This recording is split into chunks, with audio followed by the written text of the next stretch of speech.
అని పిలుస్తారు. ఈ మాటలు వింటున్న వారులారా కాస్త గ్రహించండి.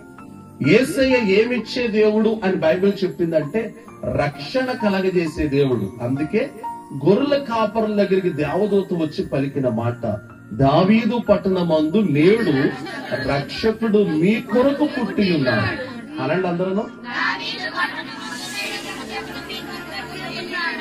ఎవరో ఒక బాలుడు పుట్టాడని దేవదూత చెప్పలా. ఆయనకి ఇచ్చిన పేరేంటి? రక్షకుడు. యేసు అనే మాటకు అర్థము రక్షకుడు. రక్షకుడు అంటే రక్షించేవాడు. ఏం రక్షించాడు ఆయన అని అంటే, ప్రతి మనిషిలో కూడా జన్మతా పాపం ఉంది. ఆ జన్మతా పాపమును తొలగించడానికే జన్మతా పాపము లేని యేసు ప్రభువారు ఈ భూలోకంలో పరిశుద్ధుడిగా పుట్టాడు. జన్మతా పాపము కలిగిన మనుషులలో ఉన్న జన్మతా పాపాన్ని తీసివేయడానికి యేసు ప్రభువారి యొక్క పుట్టుకలో కూడా పరిశుద్ధతను చూపించగలిగాడు ఆయన. అందుకే కన్యక గర్భవతి అయి కుమారుని కనును అనే మాట రాయబడి, ఆయన పుట్టుకలో పరిశుద్ధత ఉంది. ఇప్పుడు పుట్టుకలో పరిశుద్ధత చూపించిన యేసయ్య అంటాడు, మీలో ఉన్న జన్మతా పాపాన్ని తొలగించే దేవుడిని నేను అన్నాడు. ఈ రోజుల్లో చాలా మంది యేసు ప్రభుని నమ్ముకోవడం అని అంటే, మీరు కూడా వెళ్ళిపోయారా ఆ మతంలోకి, మీరు కూడా వెళ్ళిపోతున్నారా చర్చికి అని కొంచెం చిన్న చూపుగా చూస్తున్నారు. నాకు అర్థం కాలేని విషయం, యేసు ప్రభు మందిరానికి వస్తున్న వాళ్ళని చిన్న చూపు చూస్తున్న వాళ్ళని ఇలా అడగాలనుకుంటారు. ఏమనంటే, మీకు యేసు ప్రభు ఎలా కనబడుతున్నాడు? ఓ చిన్న దేవుడిగా కనబడుతున్నాడా? ప్రపంచంలో ఉన్న అతి పెద్ద పండగ, అబ్బా దేవుని స్తోత్రం చెప్పండి, పెద్ద పండగ క్రిస్మసే. ప్రతి భారతదేశంలోనే కదా, ప్రపంచంలో ఉన్న అన్ని దేశంలో ఉన్న అన్ని ప్రాంతాల ప్రజల వారు, అన్ని రాష్ట్రాల ప్రజల వారు చేసుకునే పెద్ద పండుగ ఏంటంటే క్రిస్మస్. యేసు ప్రభు ఒకవేళ చిన్న దేవుడైతే, నువ్వు చిన్న చూపు చూస్తున్నావు కదా మందిరానికి వెళ్ళేవాళ్ళు, మీరు కూడా వెళ్ళిపోతున్నారా మందిరానికి అన్నట్టుగా చిన్న చూపు చూస్తున్నావు కదా. యేసు ప్రభు నువ్వు చిన్న దేవుడు అనుకుంటావు. నా మాట అబద్ధమైతే అందరి చేతుల్లో ఆండ్రాయిడ్ ఫోన్లు ఉంటాయి కదా, ఒకసారి గూగుల్లో కొట్టి ప్రపంచంలో పెద్ద పండగ ఏదైనా కొడితే వచ్చే పండగ పేరు క్రిస్మస్. దేవునికి స్తోత్రం. అంటే యేసయ్య నువ్వు అనుకున్నట్టు ఏదో చిన్న దేవుడు, ఓ ప్రాంతానికో పట్టణానికో ఓ దేశానికో సంబంధించిన దేవుడు ఆయన కాదు.